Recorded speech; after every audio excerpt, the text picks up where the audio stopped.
Hadin bakaseng BJP Meghalaya galakan tho bakaladon ke Jhadc Bamsap haka Jingkynnoh Hills Autonomous District Council bat Ghadc Hills Autonomous District Council ka Sorkar jela menta kala pemi ya ka hukum banwat ya jingsisha halor kani.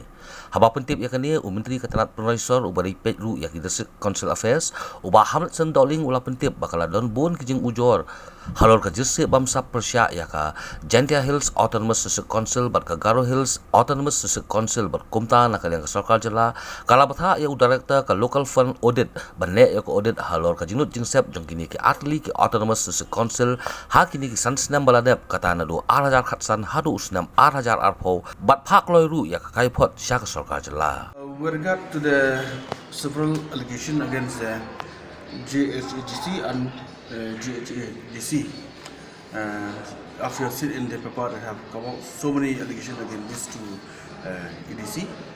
So from the government, we have decided to recommend Director Local Fund Audit to conduct the proper inquiry.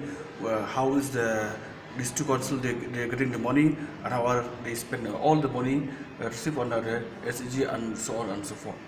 So we believe that the director will do properly his homework and will submit a report to the government. We have only given a letter to the director, and as early as possible, we hope that we will submit the report to the government. No, there is any timeline, but we hope and we are positive that he is very capable and is very efficient to tackle the matter.